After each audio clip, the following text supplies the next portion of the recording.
more analysis on this, we're joined from Washington by agriculture expert Vanessa Garcia Polanco. She's also a government relations expert at the National Young Farmers Association. Thanks so much for being here with us. I really appreciate it. So, on the fertilizer piece of this, just to start with, the U.S. makes most of its own fertilizer right here at home. So break down for us why a shipping lane on the other side of the world still hits American farmers this hard. Yeah, definitely. What we see is that American farmers are still heavily dependent on inputs for abroad, and that fertilizers is one of them. Even with all our domestic production, we have not been able to be completely self-reliant and self-sufficient.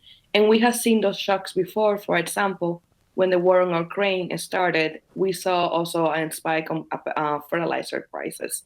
So even we would like to have more resilient, domestic resilient production for fertilizers, we're still heavily dependent on the ones from abroad. Okay, so when the Strait of Hormuz shut down and fertilizer, not just fertilizer, but fuel prices as well started going through the roof, I mean, what were farmers telling you? We're definitely hearing that farmers are just more concerned about the increasing cost of production. Increase on fuel prices trickle down to increased prices and volatility in other prices against the food supply chain and in the production chain that farmers use. Anything that needs to be transported to the United States internally and domestically will see an increase in prices because it is just more expensive to transport that input for the farm, let that be mechanization, let that be fertilizer, let that be seeds, or many other inputs that farmers use. It's just more expensive to get it to where the farmer needs, where it's coming from. So all that trickles down to an increaser cost of production. Yeah. Okay. So, I mean, the cost is going up. I mean, many farmers here, I guess at this time, as I mentioned, it's basically planting season. So what happens then if a farmer just can't get the fertilizer they need in time or they can't afford it? Farmers are really resilient, so we hope and trust that they will be able to create some flexibility on the farm to maybe adapt to other inputs. But at the same time, that requires a lot of resources and technical assistance. And farmers may not be able to pivot that fast in one growing season to that adaptability. What we may also see is that we may see the Department of Agriculture use their authority to increase domestic production. Again, we have seen this before when the war in Ukraine started, and we saw over $200 million go to increase domestic production. Yeah.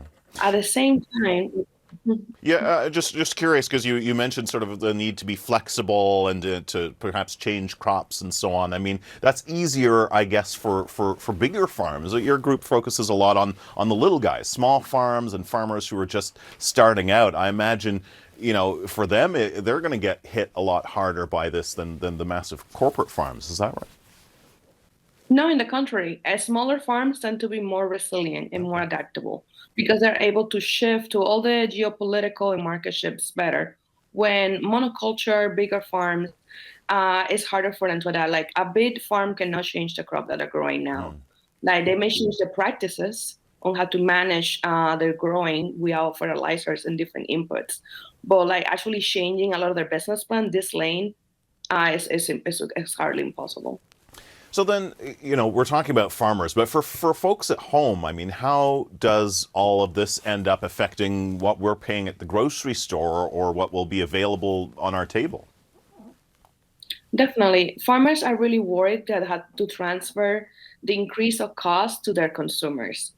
That's something that they don't want to do. Every farmer that I talk to tells me, I don't want to have to increase my prices because I'm not going to break even, but I still have to make break even.